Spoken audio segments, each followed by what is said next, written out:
Hello, everybody. Welcome to CripChat, your weekly podcast for everything disability. Today I have with me Jonathan Shar, Hello.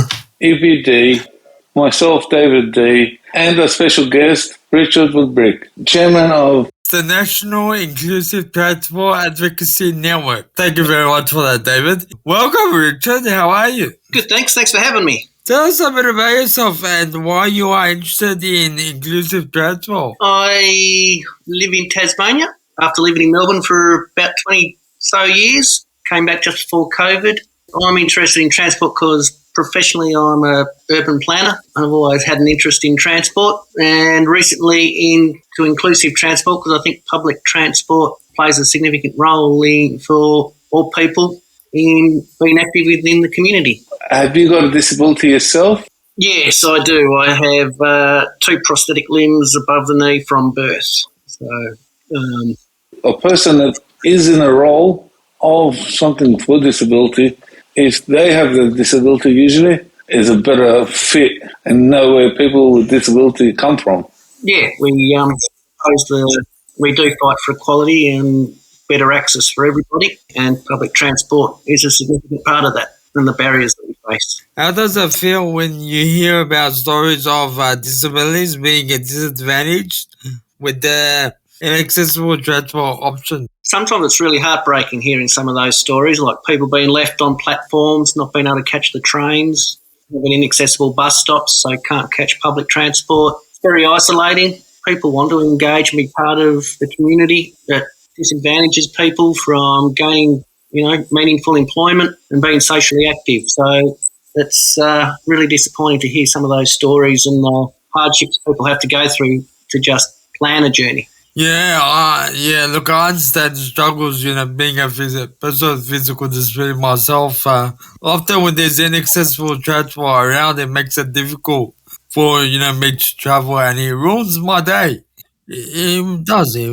Yeah, and it's a whole of journey approach as well that we look at. So from leaving your front door to the end of journey to your destination. So that's a significant part of the transport options and the barriers we face. So even to a cracked footpath can disrupt somebody catching public transport. Also, there's a part of catching transport is the actual technology to see what time buses are coming or trains, or being able to coordinate your way through. Some people have a disability where they can't see it or can't hear it. Yeah, I agree. And the information provision varies from state to state.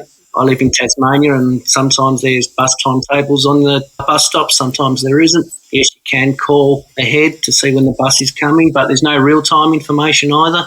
So if a bus breaks down, we don't know. So you could be left stranded at bus stops as well. Yeah, so there's a whole range of issues there, like the voice activated, like when the next bus is coming, which is available in some states but not all.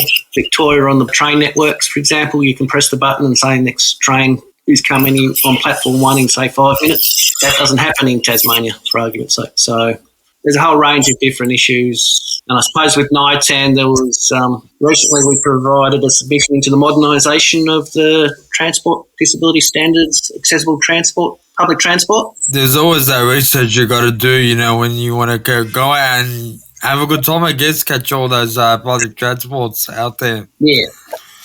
So, look, you're the chair of NITAN. Yep.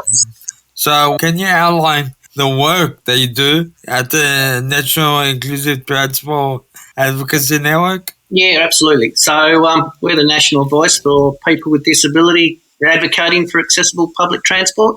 We're looking to have influence in the design of public transport, so having a voice at the table. Part of that's also providing submissions to government, as outlined just then, in terms of the modernisation of the DSAP standards, of which is still yet to land. So that was a review of some of the issues we just mentioned, like information provision, platforms, tram stops, bus stops, those type of things. There are some issues there. We've also done a submission into, people might be aware, the City of Ryde. They lodged for an exemption with the Australian Human Rights Commission regarding bus stops because they realised that they were going to, not all their bus stops would meet the standard by the end of last year.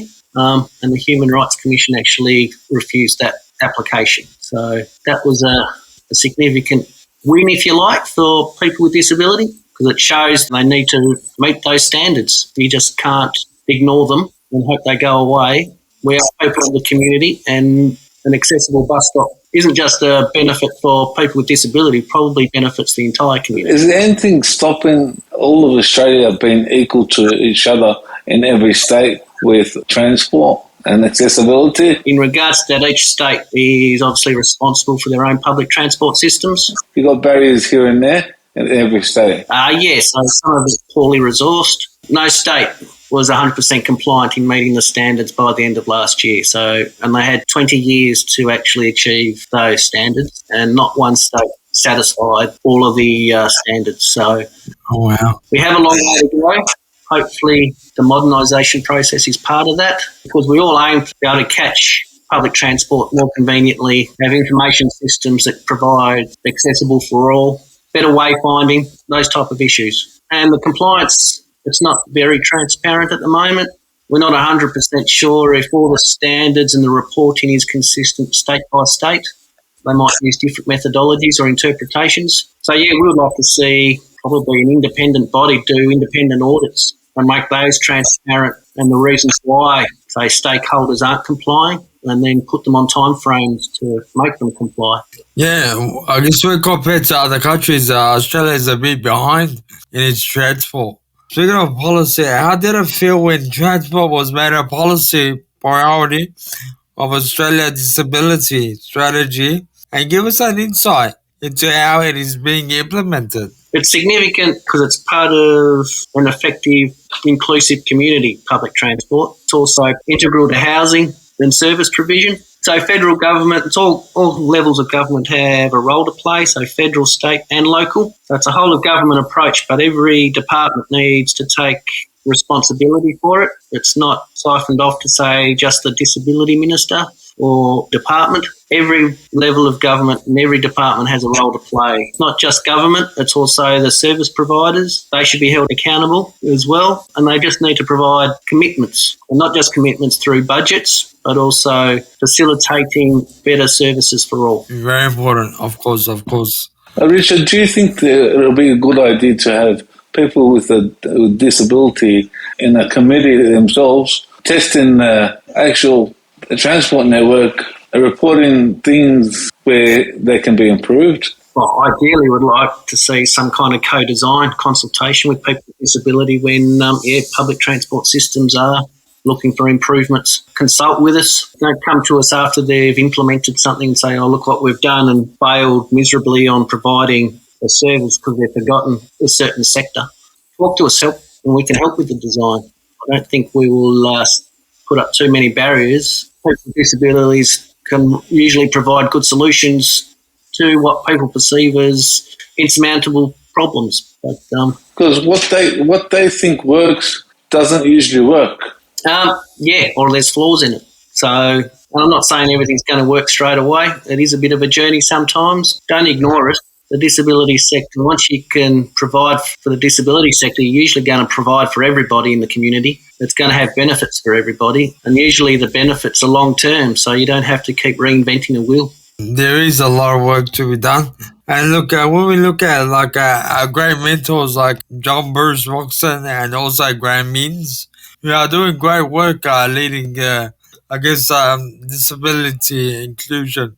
And so are there lessons that can be learned from people like them about challenging the access barriers for people with disabilities to have equal access to public transport? I think people like Graham and John have been probably groundbreaking. Advocacy plays a very big role in shaping ideas. If, people have one, think it's just going to impact them, it's usually impacting somebody else as well. You just have to take a look on social media sometimes that whilst people might think their issues have been ignored, there will be people in government or departments looking at what's being said if it's got a big enough following, and it will get brought up. Advocacy plays a very strong role in shaping future decisions or bringing about an issue that people haven't thought about. Graham in particular is very strong with some of his thoughts, and he was actually privileged, I suppose, to take legal action in some cases that's brought about change.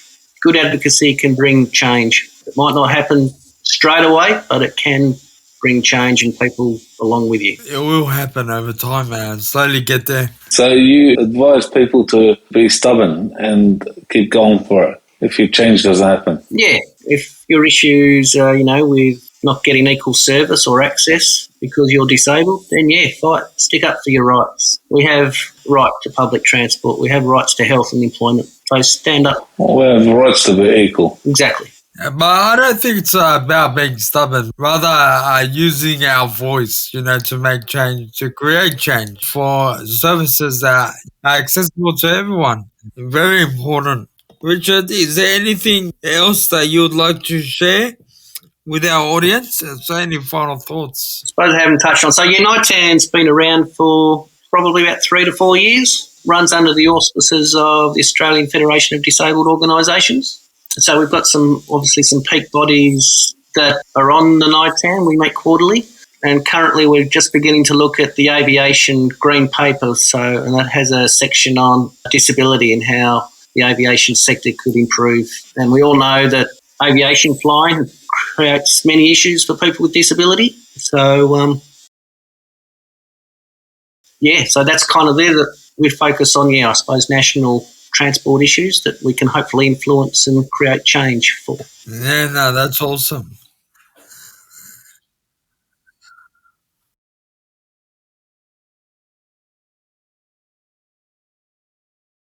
Any topics in the future you want us to discuss on CripChat? Wheelchair accessible taxis across the country is a bit of a problem. Again, each state runs that program slightly differently. Fundamentally, I think there's fleet issues, enforcement issues, and it comes back again to that compliance. Whatever laws that they have need to be enforceable, and then make travelling attractive, remove barriers, don't put barriers in front of us. We should be beyond having to wait 2 to 3 hours for a taxi to come. You know what? That was well said. I guess people are sick and tired of waiting a couple of hours just for a taxi to come. It's something that we need to continue the conversations. For the audience out there, continue these conversations. We need to make them more accessible for everyone in the community. Thank you very much, Richard, for being on the show and sharing your insights on accessible taxis and transport. It was such an honor to have you on the show. And feel free to always join into the group chat and have these conversations. It's good to continue these conversations. You'll be watching CripChat, your weekly podcast on everything disability. Join us next time as we talk about all things disability. Goodbye for now. Cool. Thank you for that.